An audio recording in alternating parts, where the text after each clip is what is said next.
Markets Now is brought to you by the 5-year anniversary of Brevant Seeds. Here's to 5 years of not just winning, but collecting one game-changing W after another. See all of our wins at Brevant.com/wins. Welcome to Markets Now. I'm Michelle Rook with Oliver Sloup Blue Line Futures. A slightly lower day in the grains, mostly higher in livestock, except for nearby hog futures. All right, Oliver, felt a little bit like a risk-off day in the grain trade, and how much of that was just influenced from some of the outside market headlines, especially possible EU tariffs? I think that probably played a little bit of a role. We saw a little bit of weakness in the grain markets and wheat and soybeans, and then a little bit in corn. I think all in all, it was kind of a ho-hum day. Looking at some of the news and the technicals, there wasn't really a whole lot to write home about. Export inspections early this morning were pretty solid for corn, 1.48 million metric tons. That was above the top end of expectation. So corn tried to get its feet under it, but really just couldn't hold that bid and keep the rally going through the day and kind of finished near unchanged. But all in all, still trading within Friday's trading range. So not a whole lot of technical damage or conviction on either side of that trade.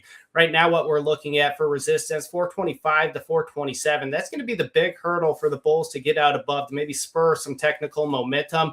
Above that, you're looking at tacking on potentially a dime or so in a relatively short amount of time. That was old support and the breakdown point from last week's WASDE report. So that would be the level to keep a very close eye on. On the flip side, if the bulls can't get out above that, 417 and a quarter, 419 and a half. That was last Tuesday and Wednesday's lows. So we're just kind of sandwiched there. The market saying, show me some news to give me some direction. What is that news? Because like you say, corn market right now, pretty range bound. We held the August lows. We find good demand down at that level. But what's it going to take to pop above the top side of that range you just mentioned?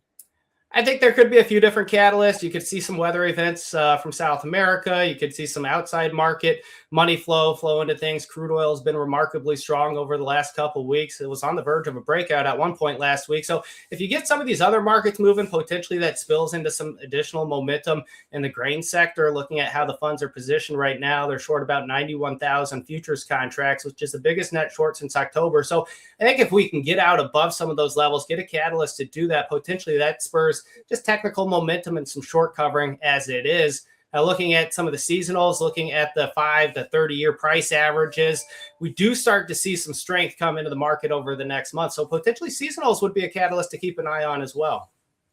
What about the soybean market? We're seeing a range-bound trade there as well, but let's talk about some of the things the market is watching right now. South American weather.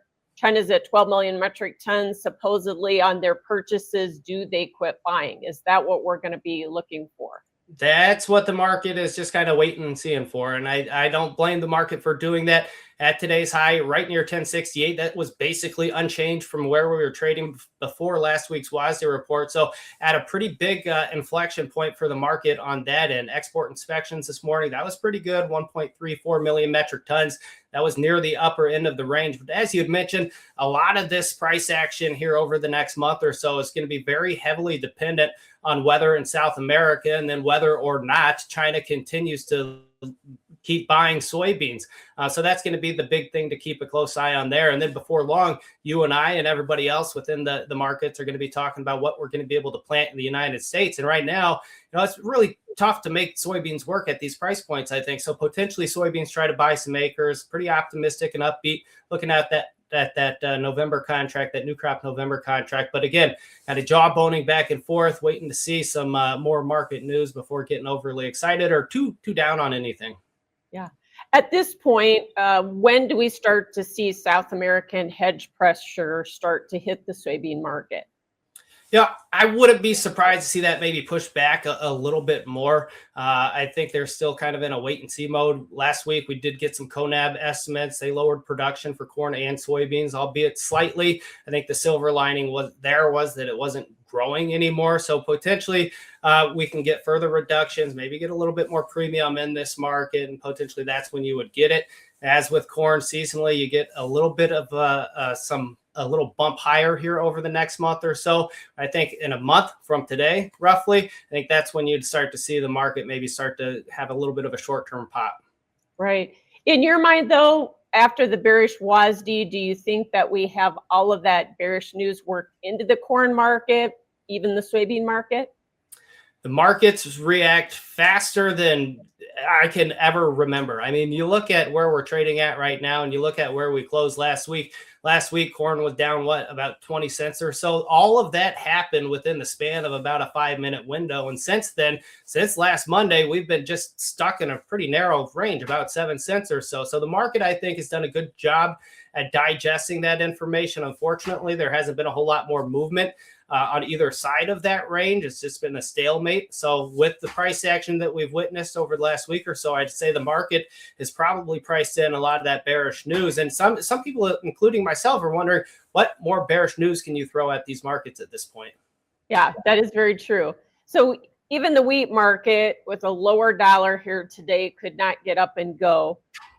Is it just the big global supplies that kind of keep capping the rallies here? And do you think we need to have any weather premium added to that wheat market? Well, the big global supplies has really been the headwind for the better part of the last year, and we're still trying to chew through that. Export inspections this morning, 393,000 metric tons. That was right near the upper end of the range and well above where we were last year at this time. So that's the silver lining. Unfortunately, there's still a lot of wheat out there that we've got to work through, and I think that's really what's been capping this market and really kept funds comfortably short. The last week's commitment to traders report showed funds net short about 108,000 futures and options contracts. That's one of their largest net short positions over the last year. And I will note also, talking about funds being comfortably short, the wheat market, they have not been net long wheat since June of 2022. So it's still kind of waiting for that catalyst to say what's going to scare these shorts out of the market. And there just hasn't been one for years in this wheat market. You mentioned the commitment of traders report. Funds are also moving short in the corn market. Do they keep pushing that position? And are they going to get out of all their length in the soybean market, do you think? Yeah, that's a good question. They're short about 91,000 futures contracts in the corn market. I would say at this point in the year, it's probably a little bit premature for them to be overly aggressive in adding to the shorts. That's not to say it's out of the question, but I would expect them to maybe kind of wait and see until we get through the springtime, what weather is going to be like here in the States and what we're going to be able to plant. At that point, you're talking about April and May. I think that's where it would potentially be concerning if there are no weather hiccups and we do end up planting a lot of corn. They've got plenty of room to add. And I think, the same concern is there for soybeans as well. 1,000 futures contracts last year. They really didn't venture outside a net short 50 or net long 50. There really hasn't been a catalyst to do that. Obviously, we got the China coming back to the market. They got aggressively long, but the fact that they're back towards neutral does leave room for them to add either to the short side or to the upside. So again, it's just kind of a wait and see, not just for the market, but a lot of these big institutional traders. All right, cattle market back up today after the big sell-off on Friday on that screwworm rumor that hit the market. Can we continue to recover from here now that we don't have confirmation screwworm is in the U.S.? I think we can stabilize and maybe tack on a little bit of ground here, but I think what last Friday's headline really did was just remind people that there is still headline risk out there. Talk about the big sell-off we saw last fall. We've had a nice orderly rally to the tune of about 20 to 25% since then. And I think that led to some complacency in the market. Looking at the CME vol index and measure of volatility, it was at the lowest level since peaking out in October. Look at the RSI, it was at the highest level since peaking out in October. So again, a lot of people, I think, were lulled to sleep. And then it was like, whoa, we've got this headline and we got the rumor mill really going. And that's when you get the big washout. When you zoom out and look at the price action that we saw on Friday, though, it didn't really do a whole lot of technical damage. Even when March feeder cattle were limit down on the day, it was still higher on the week. And then for the live cattle market, really just erased gains from January 2nd, which is where we had that big breakout move and put live cattle futures unchanged on the year. So I think a lot of attention is going to be continued to focus on those headlines. I'm sure there will be more headlines to come. And obviously the cash market going to be a big driver for that live cattle market as well. Yeah, I was just going to ask you, if we can tack on some to the cash market this week, is it possible that we'll continue to see the market go higher? I mean, I know feeders have been kind of leading this thing, but. Yeah, feeders have certainly been the leaders. Live cattle, I think if we do get cash to firm up, we can add a little bit of ground here. But I think we're probably, maybe not where we finished today, but I think where we were on Friday and going into Friday's trade, I think that's going to be really kind of the upper end of the range that we're going to see. Potentially we can break out above there. But the way I'm viewing at this is that we settle into that range, call it 240 on the upside and 225 on the downside until we get any major developments that either break us out or break us down from that range. Yeah, the nervousness in the outside markets might have been part of the reason we didn't see a bigger recovery in the cattle today, don't you think? I think that was certainly part of it. I mean, anytime you get the NASDAQ and the S&P trading down 1.5%, 2% right on the open, that's going to be a headwind for the cattle market. And I think that seemed pretty evident today. I think all in all, cattle probably pretty impressive, all things considered. So it'll be interesting to see how they finish the rest of the week. Two-tiered market in the hogs today, nearby contracts under pressure. The back months keep kicking out these contract highs. Can the back months keep pushing up here? Is this because of disease or what's pushing it? I think that's certainly part of it. Since we got those headlines from Spain about a month and a half ago or so, we've really seen a big rally in those deferred contracts. We've been pretty upbeat April and June, talking and working with clients looking for 110 in that June contract. It's a potential upside target.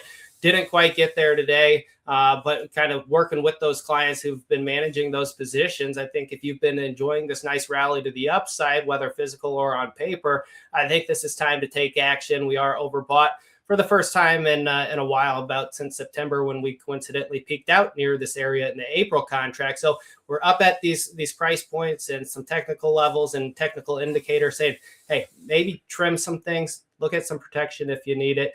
Pullbacks, aren't uncommon in this lean hog market, that's for sure, and they can be wicked.